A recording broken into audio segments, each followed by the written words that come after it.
Are you ready for some vellum and embossing folder tips? I've grabbed the beautiful Magnolia Dreams embossing folder purely because it's pretty and it also has a lot of detail. So I thought it'd be a good one to do some testing with. Now, not all vellums are created equal, and I typically like to get a nice heavyweight vellum, and I really like the white style. This one's a basil, but there's many different brands that you can get. Most of my testing today is going to be done on a more translucent style vellum, but it's still quite heavyweight. And I thought I'd start with a basic Altenew embossing folder sandwich that's recommended for the Platinum 6. And there's a lot of cracking. You do need to look at your machine, what weight vellum, and what brand embossing folder you're using. Now, this had a lot of cracking. It was along where the heavy sort of embossing was, and like, to be honest, I would probably cut this down and use maybe a portion of it. But I'm going to keep testing. My next test is to run it through the same sandwich, the same vellum, and I've added a piece of cardstock. This is the 80-pound Nina.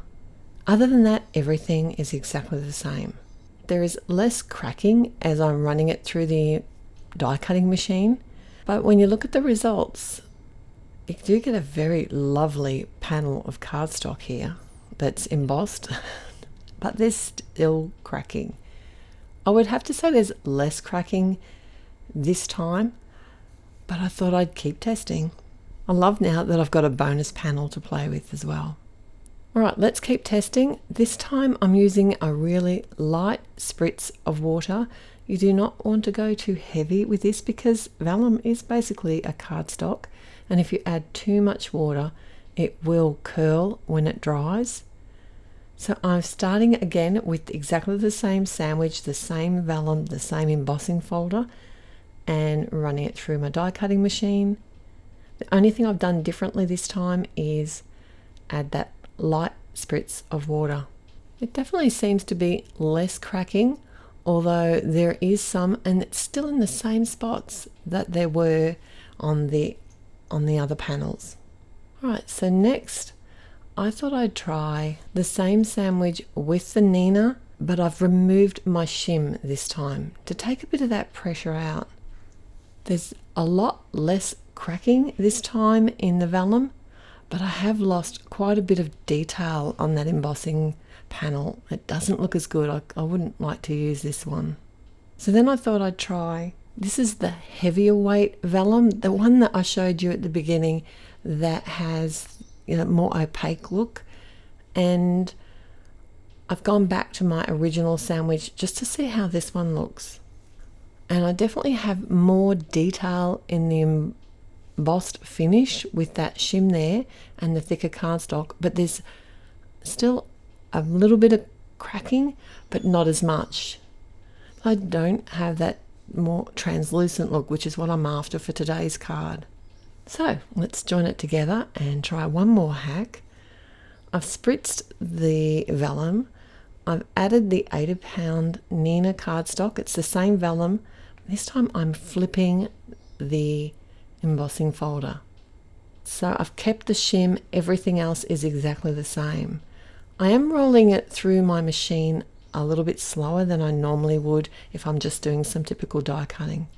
And this turned out the best. This is the best result that I got using this embossing folder and this vellum. So what I'm saying is, to get the best results with the supplies that you have, it might pay just to test a few techniques and a few of these tips and see if any of them work for you. And if you've got any other hacks that you know of and would like to share in the comments, I'd love to know. And I also have a card that I want to share with you today. I want to give you an idea, a really easy way to use a vellum embossed panel. I was inspired by my friend Lisa, and I'll link her video in the description below. She did a layered vellum panel on a watercolor background. So I'm creating a beautiful bright watercolor background, and this is going to give me somewhere to add my vellum to. She actually did a stamped image over top of her watercolor background, and it just looked amazing. I was so inspired, I thought I would give it a try, but with an embossing folder technique instead. I thought I'd need some really bright colors, purely because I know that the vellum is going to mute the colors because it acts like a filter, because it has that, it's translucent, but it's not see-through, it's opaque. And you can actually get colored vellums as well. You can get patterned vellums. So there's lots to choose from. I typically will grab the plain translucent ones when I'm creating. So I thought I'd change up my embossing folder this time, and I've got a Lisa Horton one. Now, I don't know exactly what sandwich to use with this thickness embossing folder, but it looked very similar to the Ultinew 3D folder, so I just went with that. I used just the plain basic sandwich and kept my shim in place and ran it through the embossing machine. It's a really pretty design. I thought while I'm here, I might as well give it a try with the white vellum just to see how different that looks, because there was a little bit of cracking on this one because I forgot to spritz it. But that's okay. This white one turned out a lot better in the fact that there was less cracking in the design, but it didn't really suit what I wanted to do with the vellum because I wanted it to layer over this watercolor background, and the white one just, the colors just weren't vivid enough for me. So I went back to plan A and I'm going to use the more translucent version. Even though there's a little bit of cracking in there, you're not really going to notice it. I've just got a quick hack I'm going to share with you here. If you have a warped piece of watercolor cardstock, just wrap it in some copy paper and run it through your die cutting machine a couple of times. You can add a shim if you want, and that just helps flatten it out. I know, it's a game changer. One of the other painful things about vellum is how to adhere it without being able to see the adhesive. So I decided to create my frame out of a couple of rectangle dies. If you've got a frame die, that would work more easily. But this is a good hack on using your nesting dies, and I stepped it up a little by popping up the frame on top of my vellum with some foam tape. Now I did add the vellum panel directly to the watercolor cardstock because if I had have popped that up as well, I would have lost the color even more because it would have been set back on the panel. I hope that makes sense.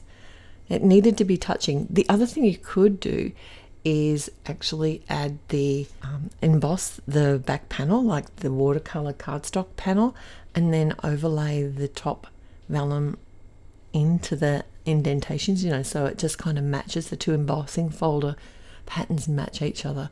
I didn't think of that early enough, but I might try that next time.